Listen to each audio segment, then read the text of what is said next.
Okay, so this is a quick tutorial on setting up the HMA crossover. First things you'll want to do is get the Color of the Plot add-on. Go to the Discord and go to NinjaTrader. Then you will see the Color of the Plot NinjaTrader ecosystem. Click on this. It'll take you here. You can download it and then it will show up in your downloads folder right here. You'll come back to NinjaTrader and you'll go to Tools and then come down here to Import, and we're going to import the NinjaScript add-on. When you click this, it'll open up your file folders, so then you just need to go to Downloads, and in your download you'll see the file. Just click on it and then click Open, and it will bring that file into your NinjaTrader. You'll get a little pop-up that says that it's been added on, and at that point you're good to go. Once you get that add-on taken care of, then what you'll want to do is create a workspace.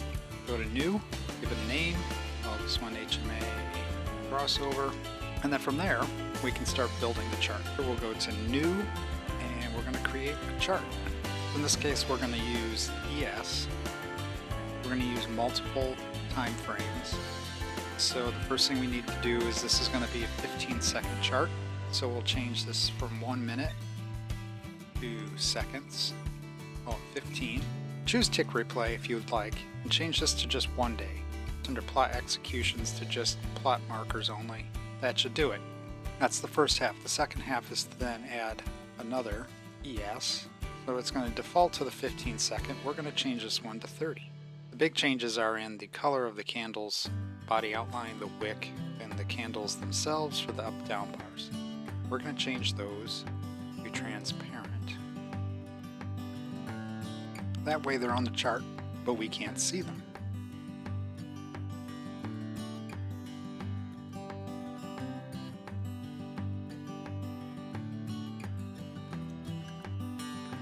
You want to make sure that this is on the same panel as your 15-second chart, and then down at the very bottom just choose Do Not Plot so you don't get multiple markers and things like that on the chart.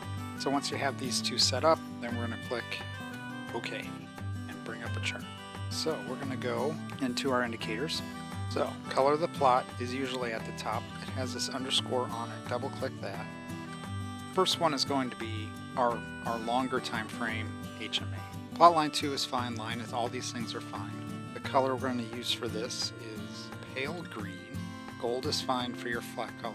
And then we've got brown, which is just a different color red. And then from there, the slope is going to be 3, and that's how many bars it takes before our line is going to change colors. Input series, come in here. We're going to go to our indicators up here at the top. Double click that. Go down to H. We're going to click HMA. And for this one, the period we're going to use is 90. The input series is going to default to the 15 seconds, so you don't need to do anything there. OK. We'll click OK. And so you can see here, 90 period on a 15-second chart shows up there. And then from there, you just want to make sure that calculate is on each tick and not on each bar, and you're good to go. So now you need to add another color of the plot. We're going to repeat the process. This time we're going to change the colors a little bit. So on this one, we're going to use sea green and Indian red. All these things can stay the same, but the difference is we're going to add in the ability to change the color of the bars themselves, the candlesticks, as the change in the color of the line takes place. So to do that, we're going to add color price bars, and we want them to reflect the same colors as the line, so we need to get the sea green and the Indian red. And then we also want the outline of the bars to be the same color.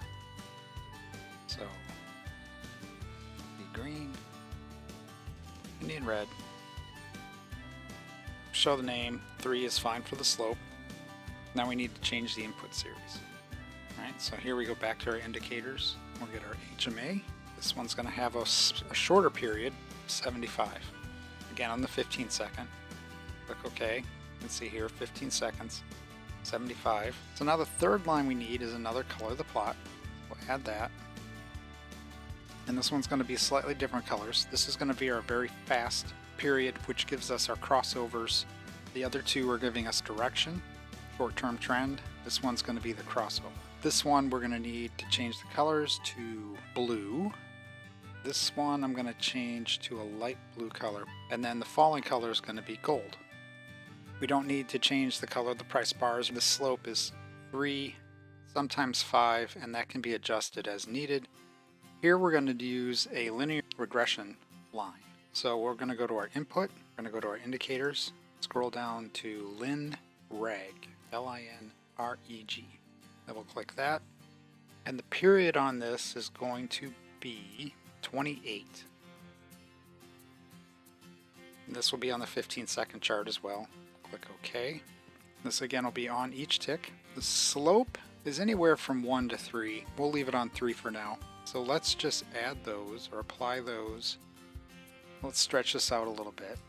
So now you can see the lighter colored HMA is here, and that's the slower, or the 90, and then here's the 70, which is a little quicker, and then this blue and yellow line is our linear regression line, which gives us our crossovers and tells us direction very, very short term. And then you can see the colors of the candles are changing based on when the color changes on the HMA of the shorter time frame, and they're going to be green when we're headed up and red when we're headed down. The next thing we need to put on is a pivot swings. Scroll down right here, swing. We'll add that. It's pretty straightforward. The strength will give you a signal, but it takes a certain number of candles before you get that signal. In this case, strength, after 3 candles you'll get the signal. So we want this on each tick. The label is swing, that's fine. The input series in this case is going to be a little different. We're going to go up here to input series, click on that, scroll down to swing.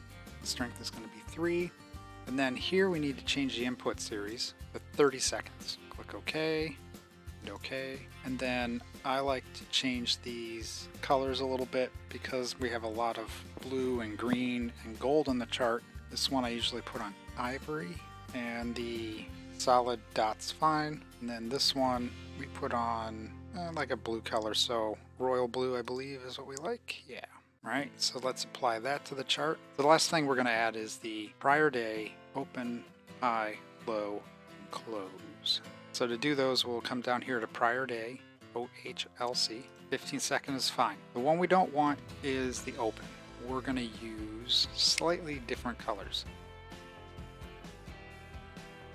and that should pretty much do it. And that is more or less what you need to set up the chart.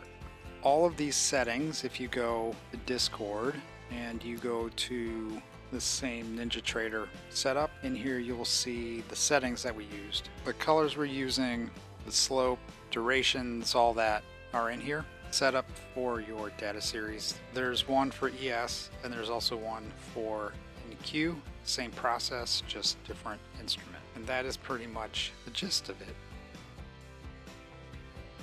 We've got a chart set up. I've uploaded a day from last week. The kind of setup we're looking for and how to get in.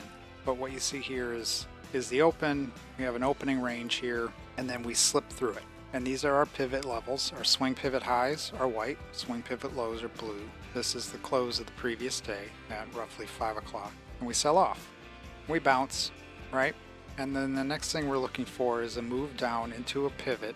So this pivot will form after 3 bars. We won't actually get this pivot signal until right about here. Right here, the short-term LinReg turned yellow, but here we have blue, and the blue is crossing over our HMAs, which are currently red and moving down, but you can see they're starting to curl. The first signal we have is that this yellow turns blue. We are holding a low, so we're not going any lower. We begin to cross over the HMAs. The HMAs start to turn, right? And when the short 75 turns green, it's going to change the colors of these candles to give us an indication that now our direction is more up. This is the first signal. The crossover is the second signal. This crossover is the third signal, and then when everything turns green or red, depending on our direction, and we're no longer going lower, then that's the fourth signal. If you want to control your risks, the sooner you get in, the closer to the bottom of the range you are, the tighter your stop can be, because your stop loss is always going to be below this swing pivot. The problem is you don't always know when this is going to cross over, or if it's going to cross over.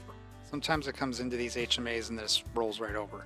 So if you're an early adapter, you have the least risk. If it turns over, you can get out, but you have to be able to see it pretty quick, because like I said, this won't pop up until 3 or 4 candles into this move. But this is your first signal. Once this is established, the swing low, you know exactly where your stop loss will be.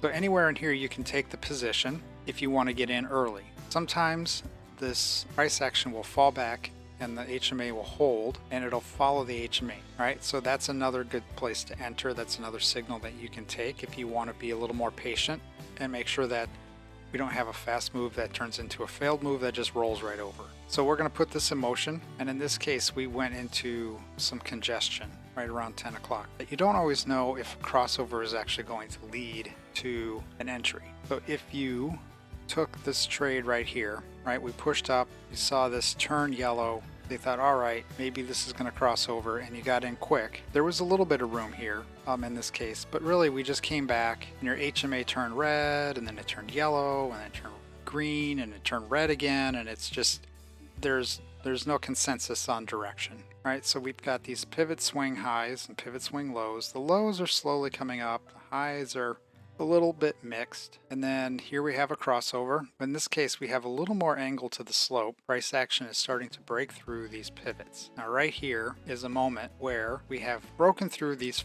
4 pivots. We're coming into the previous day's close. We have a crossover and our HMAs have turned red. So this is an opportunity to take a short. Now part of the problem here is that we got this signal very late. So our stop loss would be way up here, which, you know, for most of us is going to be too far out. It's a little bit of a tricky spot. So what we do is we just be a little more patient, and we're looking for a move that brings us some sort of a little bounce. You can see here we also have this major level of support and resistance, which is the previous day's 4 p.m. close, and that is acting as resistance. At that point, take the short, all right? And so what we can do here is then we'll use the 4 o'clock close, and this is just an ATM strategy that's set up to give us 12 ticks.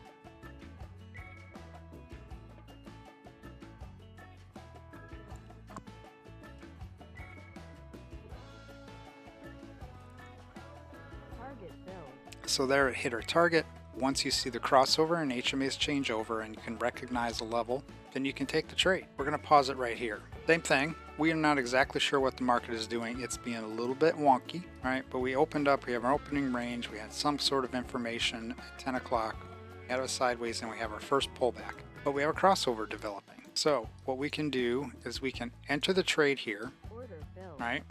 But we have to also understand that our stop loss needs to be down here below this pivot low. And then we have our 12 tick target. So you can see you have more risk on the longer you wait from the bottom of the range. So if we cancel this, let's say you want to wait just a little bit because you're not sure, right? This was a fast move where we pulled into a level of support, deeper support from here. We broke through this low, trying to establish a new low. We're not exactly sure what we're going to get here. A little bit of a crossover on the shortest time frame, but see how the pullback right here is holding above the HMA. Now the short-term HMA is turning green. All of our price action is staying above our swing pivot low. Now you have a crossover, your direction is green, and as long as your price action stays above this, you're good. Now there's a couple ways you can go about this trade. You can decide, all right, I'm going to get in. My stop loss is down here. You could take a stop and entry right here, or a market entry right here. So if it breaks this pivot and pushes back up into this area, it'll enter you in the trade. Or you could wait for this to dribble back down into the HMA. If the HMA continues to curl and this makes a recovery, you can see here, it'll just start going. Now you've got everything you're looking for. You have a crossover, a new pivot low that's moving higher, new swing pivot. You've got crossovers, everything's green, we're moving up. Once you break the most recent swing high, you can move your stop up. Here's a new high, we're moving up and through it. Here's a new swing low, and then right there would probably tag you out, and then you can see at the same time we have a crossover developing, and it starts to change the color of the EMA or the HMA. We know that this is a 4 p.m. close, previous day's close, so there's going to be sellers here initially, and it could just be resistance, and there we go. We have another really good short. So we had a fast move, a failed move, which means we just failed to recover where we came from. Another crossover that gave us another short opportunity. And now here you can see this one's a little tricky, right? It's pushing up. There's a crossover trying to form, but price action is slipping below the HMA. It may turn around and continue, or this might just be a little bit of a stalling out, and then it's going to slip further. You don't really know. You just have to be a little careful. But if you were in up here at this point, you're making lower highs, lower lows, and lower swing, low pivots. You can just put your stop up here, let it ride until it either tags you out or you hit your target. You need to know what your levels are. You need to know what your overnight highs and lows are. You need to know where your weekly and monthly high, low, open, close are, things like that, because we will interact with those levels as we come into them. And sometimes what looks like a crossover is really just a move that's gone down through one of those levels, came back. That level might become resistance, and it's really a short that you want to be taking. Just things like that you have to watch for. But that's just a general explanation of how these trades work at their simplest form. If you have any questions, just let me know in the Discord, and hopefully there's enough information here to get this on your charts set up the way you need it. Download the color of the plot indicator, and you are pretty much good to go.